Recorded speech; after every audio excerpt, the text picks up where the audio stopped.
اور ملت ابراہیم سے تو وہی روگردانی کرے گا جو اپنی ذات ہی سے احمق ہو، اور ہم نے ان ابراہیم علیہ السلام کو دنیا میں منتخب کیا اور اس کے بدولت وہ آخرت میں بڑے لائق لوگوں میں شمار کیے جاتے ہیں۔ الحمدللہ رب العالمین۔ وَمَن يَرْغَبُ عَن مِّلَّةِ إِبْرَاهِيمَ إِلَّا مَن سَفِهَ نَفْسَهُ وَلَقَدِ اصْطَفَيْنَاهُ فِي الدُّنْيَا وَإِنَّهُ فِي الْآخِرَةِ لَمِنَ الصَّالِحِينَ۔ اور ملت ابراہیم سے تو وہی روگردانی کرے گا جو اپنی ذات ہی سے احمق ہو۔ احمق کا مطلب معلوم ہے؟ جس کو کوئی علم نہیں۔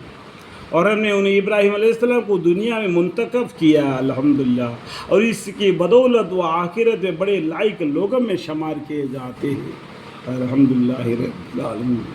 جبکہ ان سے ان کے پروردگار نے فرمایا کہ تم اطاعت اختیار کرو، انہوں نے عرض کیا کہ میں نے اطاعت اختیار کیا رب العالمین کی، سب کی، جو چمٹی ہو یا پیڑ پودا ہو، انسان ہو، ہر قسم کی جی جانور ہو، سب کو پالنے والا کون ہے؟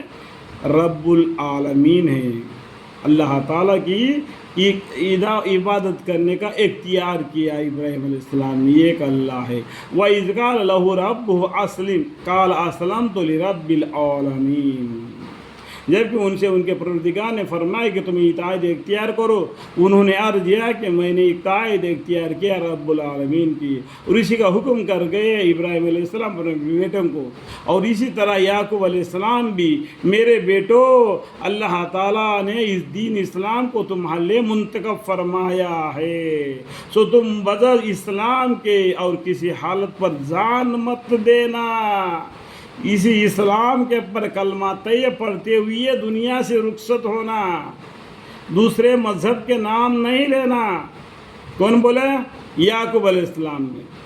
یعنی اسی طرح یعقوب علیہ السلام نے بھی انہوں نے اپنے اولاد کو، اپنے بیٹوں کو اللہ تعالیٰ سے ان دین اسلام کو تمہارے لیے منتخب فرمایا ہے اللہ تعالیٰ نے، اس طریقے سے انہوں نے اپنے بیٹوں کو فرمایا۔ تو تم بغیر اسلام کے اور کسی حالت پر جان مت دینا۔ وَوَصَّىٰ بِهَا إِبْرَاهِيمُ بَنِيهِ وَيَعْقُوبُ يَا بَنِيَّ إِنَّ اللَّهَ اصْطَفَىٰ لَكُمُ الدِّينَ فَلَا تَمُوتُنَّ إِلَّا وَأَنتُم مُّسْلِمُونَ۔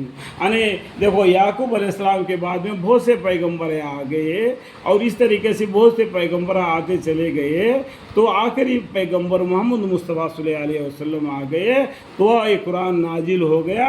تو آپ اس قرآن کے اوپر ایمان لانا، مسلمان بن کر، اور کلمہ طیب لا الہ الا اللہ محمد الرسول اللہ صلی اللہ علیہ وسلم اس پڑھ کر اپنے جان قربان کر دینا اللہ کے، سو تم بغیر اسلام کے اور کسی حالت پر جان مت دینا۔ اللہ آمین۔